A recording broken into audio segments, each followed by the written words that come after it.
যিনি আল্লাহর কাছে নবী, তিনি জগতের সর্বত্র সর্বকালে তিনি কি নবী। যারা বলছে যে 40 বছরের আগে তিনি নবী ছিলেন না, এই শব্দটা কত বড় মারাত্মক, জাতীয় ইস্যু হয়ে গেছে বিশাল। সর্বত্র শুধু এই কথা, কঠিনভাবে আপনারা কতটুকু জানছেন তা জানি না, কিন্তু আলেমদের মধ্যে তোড়পাড় সৃষ্টি হয়েছে। নবীকে নিয়ে এমন বাজে মন্তব্য আর কোনো আলেম ইতিপূর্বে করে নাই। সম্মানিত শুধু আমাদের প্রিয় নবী সাল্লাল্লাহু আলাইহি ওয়াসাল্লাম 40 বছর থেকে নিয়ে 63 বছর পর্যন্ত, এটি কি তার জীবন? না জন্ম থেকে 63 বছর পর্যন্ত তার জীবন, না তার জীবন সৃষ্টির শুরু থেকে আল্লাহর জান্নাত পর্যন্ত, কোনটা? সৃষ্টির শুরু থেকে আল্লাহ জান্নাত। আমরা যদি এটাকে বিশ্লেষণ করি, আমরা যদি বলি যে 40 থেকে 63 বছর, এই 23 বছরের জীবন, এই জীবনের আগের যে জীবনটা, তিনি ওই সময় নবীও ছিলেন না, তিনি কিছুই ছিলেন না, তিনি একটা সাধারণ মানুষের মতো ছিলেন। আমরা যদি এইভাবে তাকে বলি, তাহলে আমার নবীকে নিয়ে এই বিশ্লেষণটা, এই ব্যাখ্যাটা এটা সঠিক হবে না। প্রিয় নবী সাল্লাল্লাহু আলাইহি সাল্লাম তিনি হচ্ছেন আল্লাহর পক্ষ থেকে, তিনি রাসূল। আল্লাহ তাআলা তাকে নিজেই বলছেন যে মুহাম্মদ আল্লাহর রাসূল, মুহাম্মদুর রাসূলুল্লাহ। আল্লাহ নিজেই বলছেন ওয়ালাকির রাসূলুল্লাহি ওয়া খাতামান নাবিয়্যিন। আল্লাহ যাকে বারবার রাসূল, নবী, কত কিছু সুন্দর পদবিতে ঘোষণা করছেন, ইয়া আইয়ুহাল মুযাম্মিল, ইয়া আইয়ুহাল মুদ্দাসসির, ইয়া আইয়ুহান নবী, ইয়া আইয়ুহার রাসূল। কত চমৎকার চমৎকার শব্দ নিয়ে যাকে তিনি উল্লেখ করে আমাদের মাঝে তাকে উপস্থাপন করছেন। সেই নবী যদি 40 বছরের আগের জীবনটা, মানুষের জীবনের সবচেয়ে বড় গুরুত্বপূর্ণ জীবন হলো তার যৌবনকাল, অতএব 40 বছরের পরে মানুষের বার্ধক্যকালের সূচনা হয়। মানুষের জীবনের যে 8টি অবস্থা, যে 8টি অবস্থার মধ্যে একটি হচ্ছে তুফুলিয়াত, সাবিয়াত, শাবিয়াত, শাইখুখিয়াত, হেরামিয়াত, কুহুলিয়াত। এগুলো কতগুলো কাল আছে মানুষের জীবনে। আছে শিশুকাল, মানুষের জীবনের মধ্যে আছে বাল্যকাল, কৈশোরকাল, বয়ঃসন্ধিকাল, যৌবনকাল, প্রৌঢ়কাল, বার্ধক্যকাল। এগুলো হচ্ছে মানুষের জীবনের এক একটি কাল অতিক্রম করতে গেলে এক একটা বয়স অতিক্রম করতে হয়। একটি মানুষের শৈশবকাল, শিশুকাল হলো মায়ের বুকের দুধ যখন পান করে সেই সময়টা। মায়ের জীবনের এই বুকের দুধ পান করার সময়টাকে আমরা মনে করি এটা শৈশবকাল। দুগ্ধপায়ী মায়ের বুকের দুধ চুষে তিনি বড় হচ্ছেন। ঠিক এমনি করে বাল্যকাল যদি আমরা ধরি, তাহলে সেখানে 7 বছর পর্যন্ত এই বাল্যকালের অবস্থা চলে। তবে বাল্যকাল বলা হয়েছে যে সাবালক হওয়ার আগ পর্যন্ত, সেখানে আমরা আজকের আমাদের ভাষায় শিশুকাল এগুলোকে আমরা বলে থাকি, কিন্তু ইসলামের ভাষায় 14 বছরের আগ পর্যন্ত একটি ছেলে, সে কিন্তু বালক, তারপরে কিন্তু সে সাবালক। এটা আমাদের একটা হিসাব, কিন্তু ইসলামের হিসাব ভিন্ন। ইসলামের হিসাব হচ্ছে মোজদারি যদি গজায় তাহলে সে সাবালক হয়ে যাবে। সম্মানিত শুধু ঠিক এমনি করে আল্লাহ পাক রব্বুল আলামিন আমাদের জীবনের একটি যৌবনকাল তিনি দিয়েছেন, যে যৌবনকালটি 40 বছর পর্যন্ত যায়। 40 বছরের পরে 60 বছর পর্যন্ত প্রৌঢ়কাল, 60 বছরের পরে মানুষের বার্ধক্যকাল শুরু হয়। 8 বছর বয়স, 80 বছর বয়স যখন হয় কোনো মানুষের, তখন ওই মানুষটার অবস্থা এত বিপন্ন হয়ে যায় যে সে মানুষটি এখন অতিশয় বৃদ্ধ হিসেবে তাকে বলা হয়। আর যখন তার বয়স 100 বছর তার উপরে চলে যায়, তখন তার মাথা নুজু হয়ে পড়ে, ওই মানুষটা নিজের আত্মীয় স্বজনকে চিনতে পারে না। একে বলা হয় ইসলামের ভাষায় শায়েখে ফানি, যার বদলে আল্লাহ পাক রব্বুল আলামিন ফিদিয়া দেওয়ার জন্য রোজার ব্যাপারে নির্দেশ দিয়েছেন। সম্মানিত শুধু এগুলো হচ্ছে ইসলামের বয়সের কতগুলো হিসাব। আমাদের প্রিয় নবী সাল্লাল্লাহু আলাইহি ওয়াসাল্লাম তিনি 40 বছরের আগের যে একটা ক্রাইম, মানে একটা অত্যন্ত চমৎকার ক্রাইম বলতে নয়, এটা ক্রিম কাল যেটাকে বলা যায়, নবী করিম সাল্লাল্লাহু আলাইহি ওয়াসাল্লামের জীবনের সবচেয়ে বড় যে মূল্যবান সময়টা, এই 40 বছরের যে আগের যৌবনকালটা, এটি মানুষের কাছে সবচেয়ে বেশি পরিচিত একটা সময়। সেই সময়টাতে আমাদের প্রিয় নবী সাল্লাল্লাহু আলাইহি সাল্লাম তিনি কেমন ছিলেন, 40 বছরের বয়সের আগে জন্মের পর থেকে নবী করিম সাল্লাল্লাহু আলাইহি ওয়াসাল্লাম তার জীবনটা কেমন ছিলেন, এই বিষয়টা আমাদের সকলের জানতে ইচ্ছে করে। আমি এই কথাটি এ কারণেই বলছি যে বর্তমান সময়কালে আমাদের প্রিয় নবী সাল্লাল্লাহু আলাইহি সাল্লাম সম্পর্কে কিছু মন্তব্য এসছে কিছু আলেম ওলামার মুখ থেকে, যারা বলছেন যে 40 বছরের পর থেকে 23 বছরটাই আমাদের জন্য নবীকে অবলম্বন করার বয়স, অনুসরণ করার বয়স। আর 40 বছরের আগে তিনি নবীও ছিলেন না, কিছুই ছিলেন না, উনি ছিলেন সাধারণ একজন মানুষ। অতএব সাধারণ একজন মানুষের কাতারে আমার নবীকে নেওয়া হলো, এটা আজকাল মানুষের মুখে মুখে বিষয়টি শুরু হয়ে গেছে কথা বলা। এই জন্য যারা আলিম ওলামা তাদের খুব সতর্কভাবে কথা বলতে হবে। আলিম ওলামা হচ্ছে জাতির নির্ভরযোগ্য একটি ভয়েস, জাতির নির্ভরযোগ্য কথাগুলো একজন আলিম ওলামা বলে থাকেন।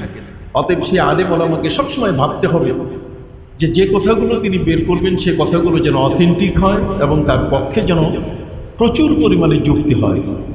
তবে একটি বিষয়, সেটা হলো এই যে আমরা তাচ্ছিল্য শব্দে অথবা তুচ্ছ অর্থে এমন কোনো ভাষা ব্যবহার হয় অথবা কোনো অর্থ, কোনো মিনিংস যে এটাকে এই বুঝায়, এমন কোনো শব্দ নবীর ক্ষেত্রে, আল্লাহর ক্ষেত্রে ব্যবহার করার কোনো সুযোগ নেয়। সম্মানিত সুধী, আমাদের প্রিয় নবী সাল্লাল্লাহু আলাইহি সাল্লাম জন্মের পূর্বে তিনি রসুল এবং নবী ছিলেন কিনা, এই বিষয়টি যদি আমরা একটু জিজ্ঞেস করি তাহলে এর সম্পর্কে কোরআনের অগণিত আয়াত আছে।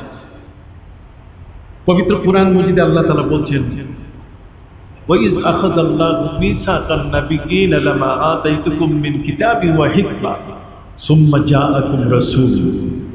পৃথিবী সৃষ্টি হয় নাই, আসমান এবং জমিন জগতের কিছুই সৃষ্টি হয় নাই।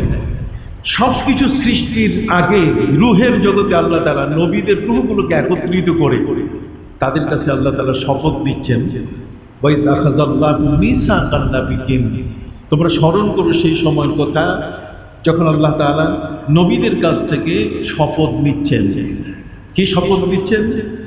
যে তোমাদের কাছে কিতাব আসবে, আসমানি কিতাব, তোমাদের কাছে জ্ঞান বিজ্ঞান আসবে, কিন্তু সাথে সাথে আমার একজন রসুলও তোমাদের কাছে কি আসবেন। সুম্মা জাআকুম রাসূল। সুম্মা শব্দের অর্থ কোরআনে ব্যবহার করা হয় এই কারণে, যে জিনিসটা একটু শেষে আসে, যে জিনিসটা শেষে হয়, এই জিনিসটাকে বলে সুম্মা দিয়া। সুম্মা জাআকুম রাসূল। ওয়াইজ আখাযাল্লাহু মিসাকান নাবিয়্যিনা লামা আতাইতুকুম মিন কিতাবিন ওয়া হিকমা সুম্মা জাআকুম রাসূল। আল্লাহ বলছেন নবীদেরকে ডেকে যে তোমাদেরকে আমি পৃথিবীতে দায়িত্ব দিলাম, তোমরা আসমানি কিতাব পাবে, চলার জন্য গাইড পাবে, এবং তোমরা জ্ঞান বিজ্ঞান তোমাদের মাথার মগজের মধ্যে আমি আল্লাহ দিয়ে দিব। যেমন হযরত নবী সুলাইমান আলাইহিস সালামকে আল্লাহ তাআলা জ্ঞান দিয়েছেন, বিজ্ঞান দিয়েছেন, তোমাদের এগুলো সব দিয়ে দিব। কিন্তু সুম্মা জাআকুম রাসূল, অতঃপর যদি আমার রসুল তোমাদের মাঝে চলে আসেন তাহলে আর তোমাদের কারো নবুয়তি থাকবে না, তোমাদের আর রিসালাত থাকবে না, তোমরা আর কেউ নবী থাকবে না, তিনি একমাত্র নবী হবেন, তিনি হবেন বিশ্বসভার সভাপতি। কেবল সুবহানাল্লাহ। রূহের জগতে আল্লাহ পাক রব্বুল আলামিন আমার নবীকে পরিচয় করাই দিচ্ছেন। মহানবী সাল্লাল্লাহু আলাইহি সাল্লামের পরিচয় আল্লাহ বললেন সুম্মা জাআকুম রাসূল। তিনি কি রাসূল? এই রসুল হিসাবে তিনি আসতেছেন।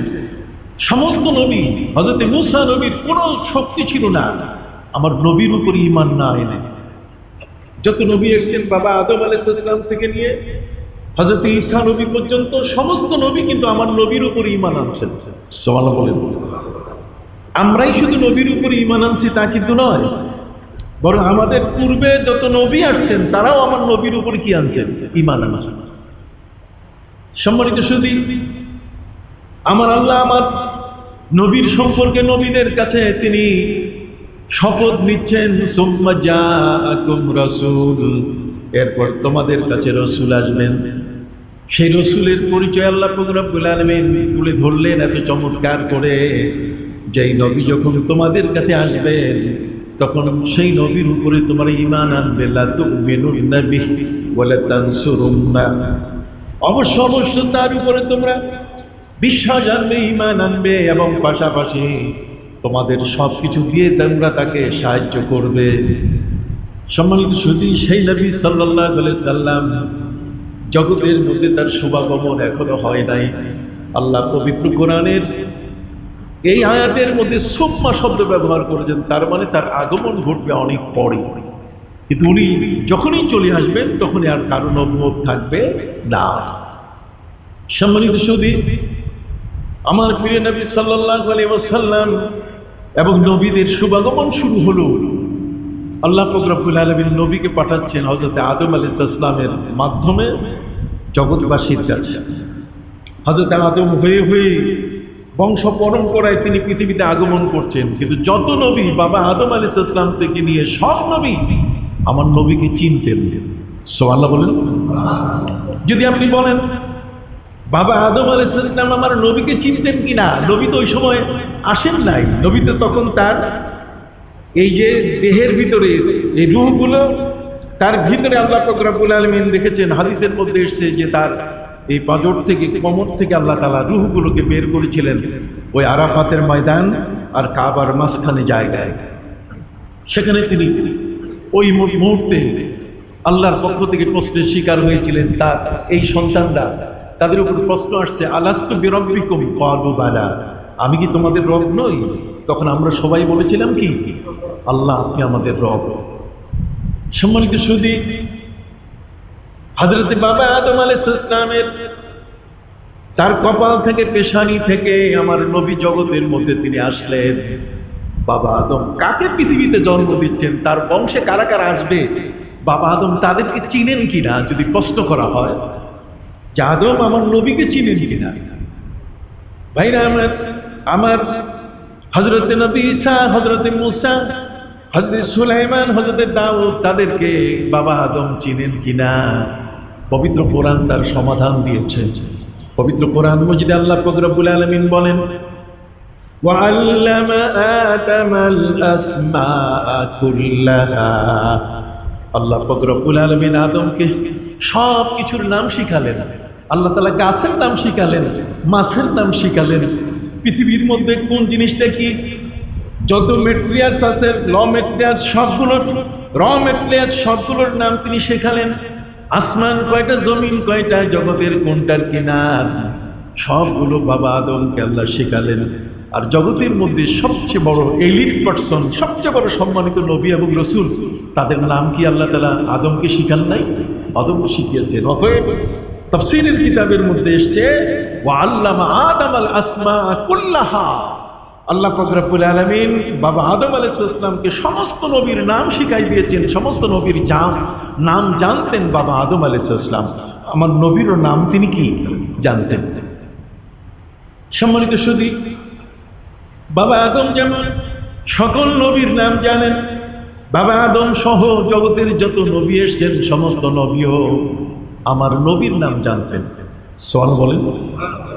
আমার নবীও সমস্ত নবীর নাম জানতেন, আর নবীগণও আমার নবীর নাম জানতেন। পবিত্র কোরআন মজিদে আল্লাহ পাক রব্বুল আলামিন বলেন, মিনহুম মান কাসাসনাহুম আলাইক ওয়া মিনহুম লাম নাকসুসহুম আলাইক। আল্লাহ তাআলা বলছেন, হে নবী, ওয়া কুল্লান নাকুসু আলাইক, আমি সবার নাম আপনাকে বলে দিয়েছি, কোন নবীর নাম আপনার কাছে অজানা নয়। কাজে আমার নবী বাবা আদম আলাইহিস সালাম থেকে নিয়ে জগতের মধ্যে ঈসা নবী পর্যন্ত 1,24,000 অথবা 2,24,000 নবীর নাম কি জানতেন। সুবহানাল্লাহ বলেন। নবীর নাম কারো অজানা ছিল না। আমার নবী যেমন সমস্ত নবীর নাম জানেন, প্রত্যেক নবীও আমার নবীর নাম কি জানেন। আমার নবীর নাম তারা জানলেন কিভাবে? ওই যে রুহের জগতে আল্লাহ তাআলা আমার নবীর পরিচয় দিয়ে দিয়েছেন। আর আমার নবী তাদের নাম জানেন কিভাবে? আল্লাহ বলছেন, আমার নবীকে আমি বলে দিয়েছি। কথা বুঝতে পারছেন? মিনহুম মান কাসাসনা আলাইক ওয়া মিনহুম মান লাম নাকসুস আলাইক। কোন কোন নবীর নাম আপনাকে বলেছি, আর কোন কোন নবীর নাম আপনাকে বলি নাই। পরে আল্লাহ বলে দিলেন যে না, ওয়া কুল্লান নাকুসু আলাইক, সবার নাম আমি আপনাকে বলে দিয়েছি। তাহলে নবী বংশের নবীদের সাথে পরিচয় ছিল কিনা? আপনার কথা বলছেন না কেন? এই যুগে কত বিভ্রান্তিকর বক্তব্য কোন কোন ব্যক্তির কাছ থেকে আসে, এটাকে আমি আপনাদের সামনে তুলে ধরার চেষ্টা করছি। সম্মানিত সুধী, আমরা কোরআনের ভাষায় বুঝতে পারলাম বাবা আদম আলাইহিস সালামকে আল্লাহ সমস্ত কিছুর নাম শিখাই দিয়েছেন, এতে নবীর নাম বাদ নাই। আর আমার নবীকে সমস্ত নবীর নাম বলে দিয়েছেন। আমার নবীও সমস্ত নবীর কি নাম জানতেন, আর যত নবী আসছেন সমস্ত নবীও আমার নবীর নাম কি জানতেন। প্রমাণ ওই রুহের জগতে আল্লাহ তাআলা তাদের কাছে যখন শপথ নিচ্ছিলেন, এই শপথের সময় সেখানে আমার নবী সাল্লাল্লাহু আলাইহি ওয়াসাল্লামের পরিচয় আল্লাহ তুলে ধরলেন। সুবহানাল্লাহ বলেন। তাহলে কোনো নবীর কাছে আমার নবীর নাম অজানা ছিল না। এই জন্য প্রত্যেক নবী তার যুগে এসে প্রথম প্রচার হলো যে মুহাম্মদ রাসূলুল্লাহ সাল্লাল্লাহু আলাইহি ওয়াসাল্লাম জগতের মধ্যে আসতেছেন, তিনি হলেন আল্লাহর এই জগতের মধ্যে সবচেয়ে বড় সম্মানীয় একজন মনোনীত নবী। উনি আসলে পরে আর আমার নবুয়ত থাকবে না, ওনার এই গুণ। তখন ইহুদি জগতের তারা দেখলো যে আমাদের নবী যার এত গুণগান গায়, আমাদের নবী যার এত সম্মানের কথা বলে, হযরত নবী মূসা, হযরত উযায়ের, এমন কেউ নাই যে নবীর নাম জানতো না। নবীর প্রশংসা যখন তারা করত তখন তারা বলতো আমাদের নবীর চেয়ে তাহলে সেই নবী পাওয়ারফুল। অতএব যুদ্ধের ময়দানে গিয়ে তারা আল্লাহর কাছে প্রার্থনা করত যে আল্লাহ ওই নবীর উসিলায়, যেই নবীর নাম আমাদের নবীগণ বলতেছেন, যেই নবীর নাম আমাদের নবীগণ প্রচার করতেছেন, সেই নবীর নামের উসিলায় তুমি আমাদেরকে বিজয় দান করো। পবিত্র কোরআন মজিদে আল্লাহ বলেন وَكَانُوا مِن قَبْلُ يَسْتَفْتِحُونَ عَلَى الَّذِينَ كَفَرُوا। কাফেরদের উপরে জয়লাভ করতে গিয়ে ইহুদিরা নাম ব্যবহার করত কার? আমাদের নবী মুহাম্মদুর রাসূলুল্লাহ সাল্লাল্লাহু আলাইহি ওয়াসাল্লাম। তিনি যদি 40 বছরের আগে একজন সাধারণ মানুষ হতেন তো তার নামের এত দরকার ছিল না। 40 বছরের আগে যদি তিনি একজন নর্মাল কোনো ব্যক্তি হতেন তাহলে আল্লাহ তাআলা নবীদের কাছ থেকে এত বড় গুরুত্ব দিয়ে আমার নবীকে পরিচয় করাই দিতেন না। সম্মানিত সুধী, প্রিয় নবী সাল্লাল্লাহু আলাইহি ওয়াসাল্লাম এমন জগতের মধ্যে তিনি এসেছেন, তিনি তার নিজের পরিচয় দিচ্ছেন। হযরত ইরবাস ইবনে সারিয়ার হাদিস, নবীজি বলছেন ইন্নী রাসূলুল্লাহি ফি উম্মিল কিতাব ওয়া ফি রিওয়ায়াতিন ইন্নী ইনদাল্লাহি মাকতুবুন লাখাতামুন নাবিয়্যিন। আমার নবী বলছেন যে আল্লাহর কাছে আমার নাম লেখা আছে যে আমি খাতামুন নাবিয়্যিন, আমি নবীদের শেষ নবী। কথা বলেন ভাইরা, আপনার ঘরে সন্তান জন্ম নিল, এখনো সে ডাক্তার হয় নাই। যে সন্তানটা এখনো ক্লাস 1-এ পড়তেছে, ক্লাস 2-তে পড়তেছে, ক্লাস 5-এ পড়তেছে, আপনি কি তাকে ডাক্তার বলে ডাকতে পারেন? কথা বলেন না কেন? যে ছেলেটা এখনো ক্লাস 1-2-তে পড়তেছে তাকে আপনি ব্যারিস্টার বলে ডাকতে পারেন? প্রশ্নই আসে না। তাকে আপনি ইঞ্জিনিয়ার বলে ডাকতে পারেন না। কিন্তু আল্লাহ পাক রব্বুল আলামিনের দরবারে আমার নবী বলছেন ইন্নী ইনদাল্লাহি মাকতুবুন খাতামুন নাবিয়্যিন, আমি আল্লাহর কাছে সর্বশেষ নবী হিসাবে তার কেতাবের মধ্যে আমার লেখা, আমার নামটা লেখা আছে। তা আল্লাহ যাকে নবী বললেন ওই রোজে আজলে সৃষ্টির সবার আগে রোজে আজলে যার নাম তিনি মুহাম্মদ, যাকে নবী হিসাবে আল্লাহ লিখে রাখলেন, তিনি বলছেন ইন্নী রাসূলুল্লাহ, আমি আল্লাহর কাছে রসুল। এই বিষয়টা আল্লাহর কাছে লেখা আছে। তাহলে আল্লাহর কাছে লেখা আছে এই জিনিসটা কি এমন যে আল্লাহ তাআলা একটা ভুয়া জিনিস বলে দিলেন? যিনি নবী হিসেবে পৃথিবীতে আসবেন না তার নামটা তিনি আগেই প্রচার করলেন। যিনি আল্লাহর কাছে নবী, তিনি জগতের সর্বত্র সর্বকালে তিনি কি নবী। সুবহানাল্লাহ বলেন। তাহলে যারা বলছে যে 40 বছরের আগে তিনি নবী ছিলেন না, এই শব্দটা কত বড় মারাত্মক। আমি এই কারণে বলছি আপনাদের খতিব হিসাবে, আজকে আমাদের ইউটিউব সহ বিভিন্ন ফেসবুক এবং মিডিয়াগুলোতে ভাইরাল হয়ে গেছে। একজন বক্তা উনি বলছেন 40 বছরের আগে আমার নবী মুহাম্মদ রাসূলুল্লাহ সাল্লাল্লাহু আলাইহি ওয়াসাল্লাম তিনি সাধারণ মানুষ ছিলেন। আসেন সাধারণ মানুষ ছিলেন কিনা আমি কোরআন থেকে বর্ণনা করি। পবিত্র কোরআন মজিদে আল্লাহ পাক রব্বুল আলামিন বলেন আমার নবী এই পৃথিবীর মধ্যে নবুয়তের আগে তিনি কখনো কোনো পূজা করেন নাই, তিনি কখনো তাদের সাথে মূর্তি পূজায় তিনি যান নাই, কখনো মন্দিরে তিনি যান নাই, তিনি কখনো আল্লাহর নির্দেশ ব্যতীত কোনো কাজ তিনি করেন নাই। আমার নবী সাল্লাল্লাহু আলাইহি ওয়াসাল্লাম তিনি বলেন قل إني نهيت أن أعبد الذين تدعون من دون الله لما جاءني জগতের মধ্যে আমার নবী বলেন, হে নবী আপনি বলে দেন, কুল ইন্নী নুহিতু আমাকে নিষেধ করা হয়েছে আন আ'বুদাল্লাযীনা তাদউনা মিন দুনিল্লাহ, তোমরা যে আল্লাহকে বাদ দিয়ে মূর্তির পূজা করো, আল্লাহ আমাকে নিষেধ করে দিয়েছেন। আমি আমার সৃষ্টির শুরু থেকে আমার উপরে নিষেধাজ্ঞা জারি আছে, মূর্তির সামনে মাথা নত করা যাবে না। সুবহানাল্লাহ বলেন। কুল ইন্নী নুহিতু আন আ'বুদাল্লাযীনা তাদউনা মিন দুনিল্লাহি لما جاءني البينات من ربي وأمرت أن أسلم لرب العالمين। সুবহানাল্লাহ বলেন। আল্লাহ বলছেন আমি সৃষ্টির শুরু থেকে আমি মুসলমান সৃষ্টির কি শুরু থেকে, অর্থাৎ শুধু জন্মের সময় আমি মুসলমান তা না, আমি জন্মের আগেও কি মুসলমান। সুবহানাল্লাহ বলেন। আল্লামা হাফেজ ইবনে রাজব তিনি তার লাতাইফুল মারিফ কিতাবের মধ্যে উল্লেখ করেছেন, ওয়া ইন্নান নাবিয়্য সাল্লাল্লাহু আলাইহি ওয়াসাল্লাম উলিদা নাবিয়্যান মুমিনান সালিহান, নবী করিম সাল্লাল্লাহু আলাইহি ওয়াসাল্লাম তিনি নবী হয়ে জন্ম নিয়েছেন। তিনি নবী হয়ে কি জন্ম নিয়েছেন? তিনি ঈমানদার হয়ে জন্ম নিয়েছেন, মুসলমান হয়ে তিনি জন্ম নিয়েছেন। কথা বুঝতে পারছেন? তিনি তার আগে কোনো মূর্তির পূজা করেন নাই। তাহলে তিনি কিসের উপরে ছিলেন? 40 বছরের আগে তিনি কিছু করছেন কিনা, কোনো ইবাদত বন্দেগী করছেন কিনা? আসেন পবিত্র কোরআন থেকে আল্লাহ বলে দিয়েছেন, সুম্মা আওহাইনা ইলাইকা আন ইত্তাবি' মিল্লাতা ইব্রাহিমা হানিফা ওয়া মা কানা মিনাল মুশরিকিন। সুবহানাল্লাহ। কোরআনে সব সমস্যার সমাধান। কেন যে এই আলেমগুলো লেখাপড়া কিভাবে করলো আমি বুঝি না। এই শায়েখ আহমদুল্লাহ ভেজাল লাগাইতেছে সারা দেশে। কথা বুঝতে পারছেন? এই লোকটার কথা শুনে শুনে অনেক যুবক পথভ্রষ্ট হয়ে যাচ্ছে। কথা বুঝতে পারছেন? এই শায়েখ আহমদুল্লাহর কথা শুনবেন না, হাত উঁচু করেন, এর কথা কি শুনবেন না। আমার নবীকে বলছে যে 40 বছরের আগে তিনি সাধারণ ছিলেন।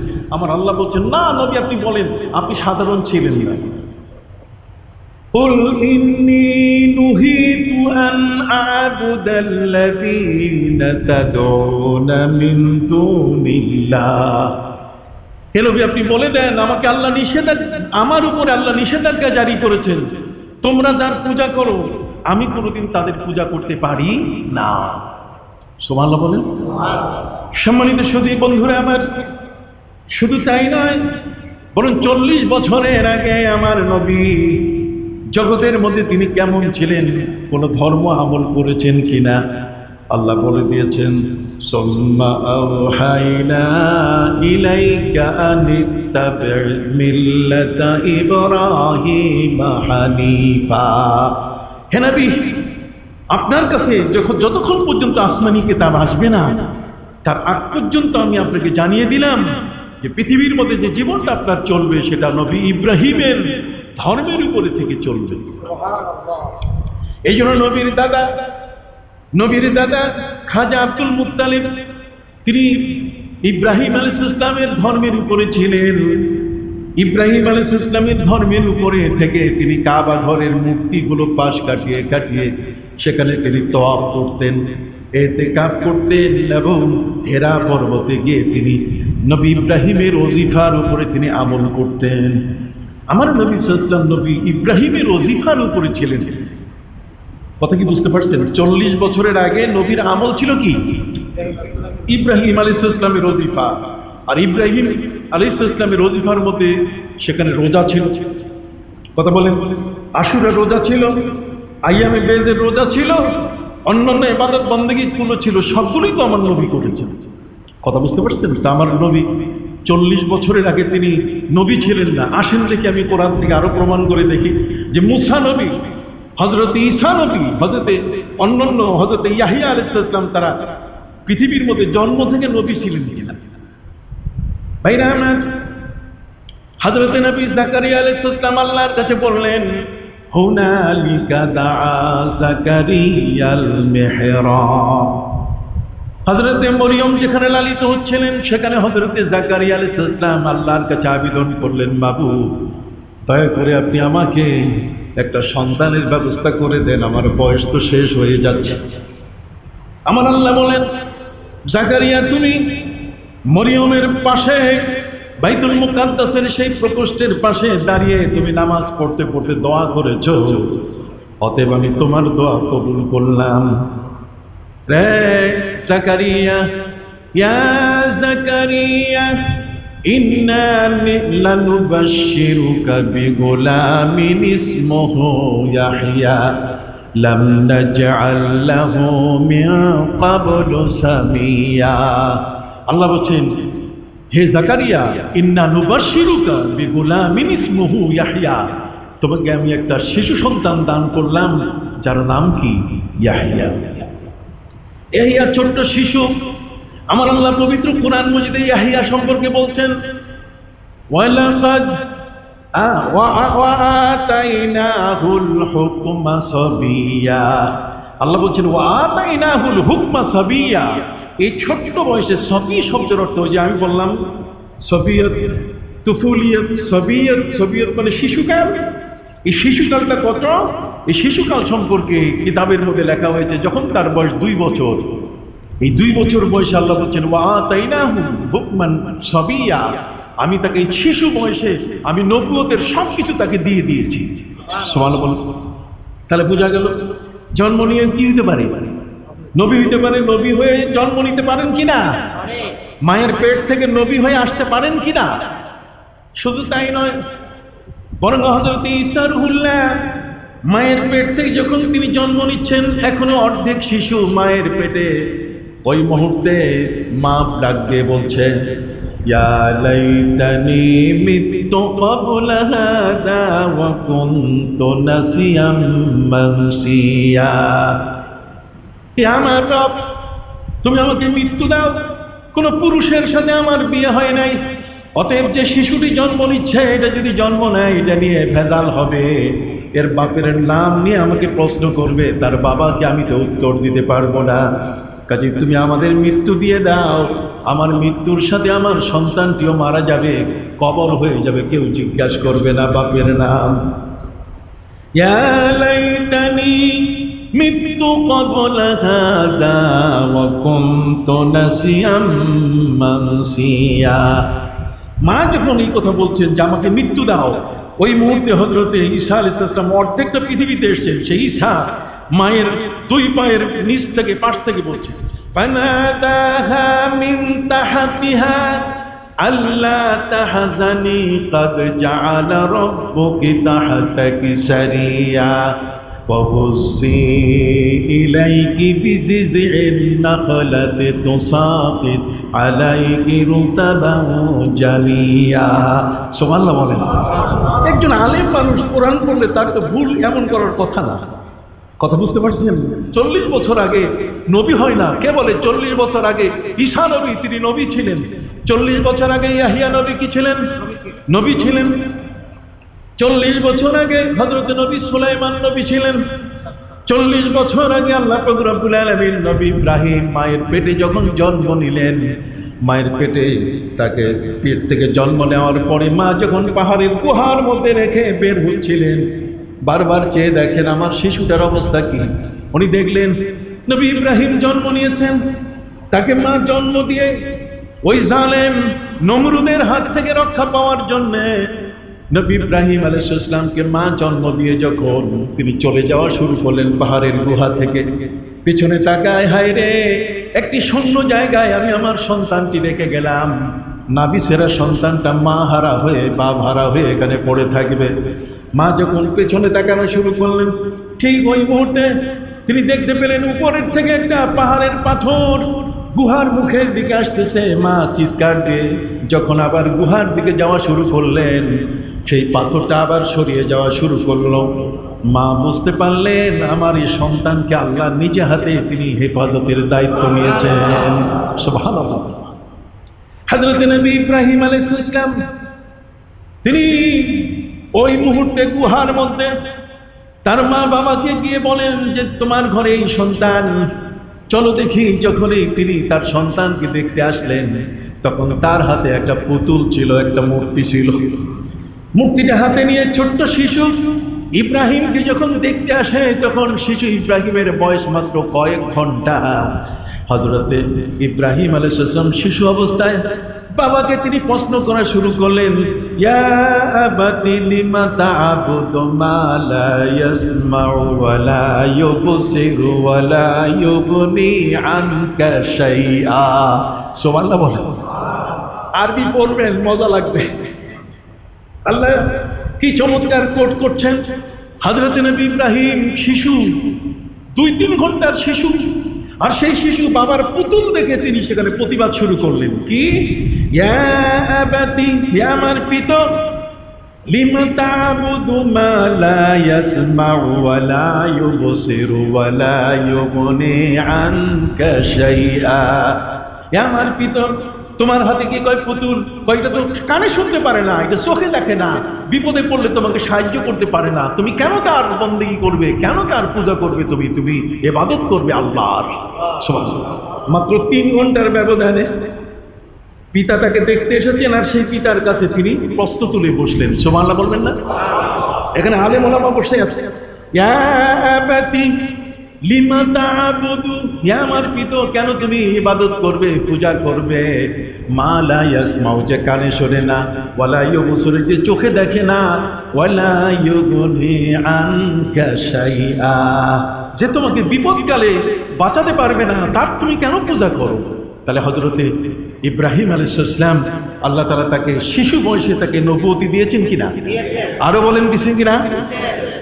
পবিত্র কোরআন মজিদে আল্লাহ বলছেন, যদি বিশ্বাস না হয় আসো আমি পরিষ্কার করে দেই। আমার আল্লাহ বলছেন, ওয়ালাকাদ আতাইনা ইব্রাহিমা রুশদাহু ওয়া মা কুন্না বিহি আলিমিন। আমার আল্লাহ বলছেন, ওয়ালাকাদ আতাইনা ইব্রাহিমা রুশদাহু ওয়া কুন্না বিহি আলিমিন। আল্লাহ বলছেন, ওয়ালাকাদ আতাইনা ইব্রাহিমা রুশদাহু, অর্থাৎ ইব্রাহিমকে তার জন্ম থেকে আমাদের নবুয়তের ক্ষমতা আমি তাকে দান করেছি। শুধু তাই নয় ভাইরা আমার, পবিত্র কোরআন মজিদে আল্লাহ পাক রব্বুল আলামিন হযরত ঈসা আলাইহিস সালাম যখন তিনি মায়ের পেট থেকে জন্ম নিলেন, তখন মাকে তিনি বলে দিলেন, ওয়াহুজ্জি ইলাইকি বিজিজিন নাখলাতি তুসাকিত আলাইকি রুতাবান জানিয়া। মা, তুমি আমাকে জন্ম দিয়েছো, তুমি কষ্ট পেয়েছো, রক্ত ঝরেছে, যে মরা খেজুর গাছের গোড়ায় বসেছি, সেই মরা খেজুর গাছের গোড়া থেকে এখন পানির ঝর্ণা চালু হয়েছে, তোমার রক্তমাখা কাপড়গুলো তুমি ধুয়ে নাও, আর ডাল ধরে তুমি ঝাঁকি দাও। এই গাছটা মরা ছিল, কিন্তু আমাকে জন্ম দেওয়ার কারণে সে গাছটা জীবিত হয়ে গেছে, এবং তার মাথার মধ্যে খেজুর ফল এসে গেছে, তুমি টানলেই কাঁচা পাকা খেজুর তোমার মুখের সামনে এসে পড়বে। তিনি মাকে বললেন, শোনো মা, কেউ যদি আমাকে জিজ্ঞেস করে আমার বাবাকে, তুমি উত্তর দিও না, বরং তুমি বলে দিও, ইন্নী নাযারতু লিররহমানি সাওমান ফালান উকাল্লিমাল ইয়াওমা ইনসিয়া। আমি কথা না বলার রোজা রেখেছি, কথা না বলাটাও রোজা, অতএব আমি কথা বলবো না। কাজী আমার শিশু ওই যে দোলনার মধ্যে দোল খাচ্ছে, তাকে জিজ্ঞাসা করো সে পৃথিবীতে কিভাবে আসছে। তখন তারা বলছে, ইয়া মারিয়াম, হে মারিয়াম। অনেক আয়াত আছে, আমি ছোট্ট করে কোট করে বলতেছি। ফাশারাত ইলাইহি ক্বালু কাইফা নুকাল্লিমু মান কানা ফিল মাহদি সাবিয়া। যেই শিশুটি দোলনায় দোল খাচ্ছে, সেই শিশুটির সাথে কথা বলে তার বাপের পরিচয় কিভাবে জানবো? তখন হযরত ঈসা রূহুল্লাহ দোলনায় দোল খাচ্ছেন, মাত্র কয়েক ঘন্টার শিশু। ঠিক ওই মুহূর্তে তিনি ডাক দিয়েছেন, ক্বালা ইন্নী আবদুল্লাহ আতানিয়াল কিতাবা ওয়া জাআলানি নাবিয়্যা। সুবহানাল্লাহ বলেন যে আল্লাহ আমাকে কিতাবের মালিক বানিয়েছেন, এবং এই দোলনায় থাকা অবস্থায় তিনি আমাকে নবীও বানাই দিয়েছেন। তাহলে ঈসা নবীর জন্মের মুহূর্তে তিনি কি নবী? তাহলে আমার নবী এত বড় নবী, তিনি কি 40 বছরের আগে কিছুই ছিলেন না? তিনি নবী ছিলেন কিনা? এই জন্য নবীর বয়স যখন 9 বছর 8 বছর পর্যন্ত দাদার লালনে ছিলেন, 6 বছর বয়সে মা মারা গেলেন। এরপর দাদা লালনে নিয়ে আসলেন। দাদা 2 বছর নবীকে লালন করার পরে দাদাও দুনিয়া থেকে বিদায় নিলেন। নবীর বয়স যখন 9 বছর, তখন চাচা খাজা আবু তালিব তিনি চিন্তা করলেন, আমার এই ভাতিজা যদি বেকার হয়ে থাকে তাহলে তার জীবন চলবে কি করে, তাকে ব্যবসা শেখাই। ব্যবসার জন্য তিনি নিয়ে গেলেন সেই সিরিয়াতে শাম দেশে নেওয়ার সময় তিনি সেখানে অবাক হয়ে গেলেন। আমার ভাতিজা যেখানে হাঁটে সেখানে আকাশের মেঘ ছায়া দেয়। সুবহানাল্লাহ। মুহূর্তে সেখানে সিরিয়ায় শাম দেশে প্রচার পড়ে।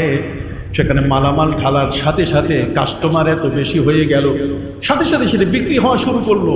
ওদিকে খ্রিস্টানদের পাদ্রীদের 17 জনের একটা দল পাশ দিয়ে আসতেছিল। তার মধ্যে ছিল বহিরা দেখেই তিনি চিনতে পারছেন এই বালক তো সেই বালক। যাইয়া খাজা আবু তালেবকে জিজ্ঞাসা করছে, আবু তালেব তুমি তো আরবের একজন বিখ্যাত ব্যবসায়ী, আরবের মানুষরা তোমাকে নাম করা ব্যবসায়ী বলে, আমাদের দেশেও তুমি তেমন পরিচিত একজন ব্যবসায়ী, তোমার কাছে জানতে চাই এই বালকটাকে। খাজা আবু তালেব বলেন, এটা আমার পুত্র, এটা আমার সন্তান। তখন বহিরা বলছে, অসম্ভব, এই বালকটি তোমার সন্তান নয়, তুমি এতদিন আমাদের কাছে বিশ্বস্ত ছিলে কিন্তু আজকে তোমার বিশ্বাস হারালো, তার কারণ তুমি সত্য কথা বললে না। কেন? সাথে সাথে তার কাছে ইনজিল কিতাব ছিল। ইনজিল কিতাব বের করে, ইনজিল কিতাবের মধ্যে সেখানে পাতা খুলে দেখে একটা পায়ের ছাপ। সে বহিরা খাজা আবু তালেবকে বলছে, দেখো দেখি এই পায়ের ছাপটার সাথে এই বালকের পায়ের ছাপের মিল আছে কিনা।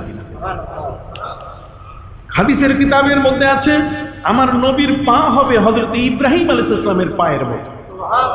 কাজে হযরত ইব্রাহিম আলাইহিস সালামের পায়ের ছাপ তাদের তৌরাত কিতাবে ছিল। অতএব সেই তৌরাত কিতাবের যে পুরো ছাপটা দেখে সাথে সাথে অবাক হয়ে গেল যে আমার নবী সাল্লাল্লাহু আলাইহি ওয়াসাল্লাম কেমন, তিনি তার দেহের গঠন কেমন হবে, এই সবগুলো আগের কিতাবে লেখা। তো সবগুলো তার কিতাবে বডি কেমন হবে, পায়ের ধরন কেমন হবে সব লেখা। আর নবী হবেন কিনা এটা লেখা নাই। আমার নবী বলছেন, ইন্নাল্লাহি মাকতুবুন লা খাতামুন নাবিয়্যিন, আমি আল্লাহর কাছে লিখিত অবস্থায় আছি যে আমি সর্বশেষ কি নবী। সুবহানাল্লাহ বলেন।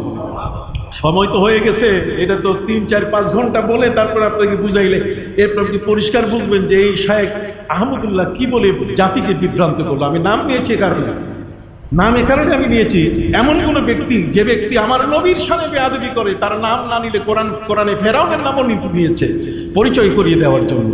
এই জন্য আমি পরিষ্কারভাবে বলতে চাই, তার কেউ ভক্ত থাকেন আর ভক্ত নাই থাকেন, বাদ দিয়ে দেন। তার আকীদা বিশ্বাস ভালো নয়, তার আকীদা বিশ্বাস কি নয়। আমার নবীকে বলছে যে 40 বছরের আগে তিনি নবী ছিলেন না। 40 বছরের আগে যে নবী না থাকেন, তাহলে 2 বছর বয়সে হালিমা সাদিয়া নবীকে যখন তিনি তার উটের উপরে চড়াইলেন, তিনি তার স্বামীকে বলছেন, ওয়াল্লাহি লা আযহাবান্না ইলা ইলা ইলা সাবি লা ওয়ালিদা লা, আমি খোদার কসম ওই শিশুটাকেই আমি নিব যে শিশুটার বাপ নাই, যে শিশুটা এতিম। ওয়াল্লাহি লা আযহাবান্না ইলা ইলা সাবি আল ইয়াতীম, যে শিশুটি এতিম মুহাম্মদ, আমি তাকেই নিব, আমাকে কেউ দিল না শিশু, আমি তাকেই নিব। বলে আখুজান্না, এবং তাকে অবশ্যই আমি গ্রহণ করব। স্বামী বলছে, ঠিক আছে, এটা তোমার ইচ্ছা। স্বামী বলছে, ঠিক আছে, নাও, যদি আল্লাহ বরকত দেয়। বরকত শুরু হয়ে গেল উটের পিঠে উঠার সাথে সাথে বরকত শুরু হয়ে গেল। যখন হালিমা তাকে বুকে নিলেন, হালিমা বলছেন যে আমার বুকের দুধ বেড়ে গেল। মুহাম্মদ সাল্লাল্লাহু আলাইহি ওয়াসাল্লাম পান করতে করতে শেষ করতে পারে না, আমার ছেলে আরো যে আছে আর সন্তানরা তারাও পান করছে, কারো কমতেছে না। তারপরে আমার স্বামী যখন ওই উট দোহাবে, উট দোহাতে গিয়ে আগে দুধ বের হতো না, এখন বালতির উপর বালতি দুধ বের হচ্ছে। শুধু বরকত আর বরকত। 2 বছর বয়সে নবী করিম সাল্লাল্লাহু আলাইহি ওয়াসাল্লামের সিনা চাক হলো। কথা বুঝতে পারছেন? হযরতে হালিমাতু সাদিয়ার ঘরে সিনা চাক হলো কেমনে? কথা বুঝতে পারছেন? সম্মানিত শুধু আমার নবী সাল্লাল্লাহু আলাইহি ওয়াসাল্লাম 40 বছর বয়সের আগে তিনি কোন পূজা করেছেন, কোন মূর্তির সামনে গিয়েছেন, কোনো প্রমাণ নাই। নবীজি বলেছেন যে আমি আমার নবুয়তের আগে কতগুলো কাজ করেছি, তার মধ্যে একটা কাজ হলো হজের কাজ। কিসের কাজ? হজের কাজ। আগে হাজিরা, মক্কার যারা বেদিনরা তারা হজ করতো, কিন্তু আরাফাতে যাইতো না।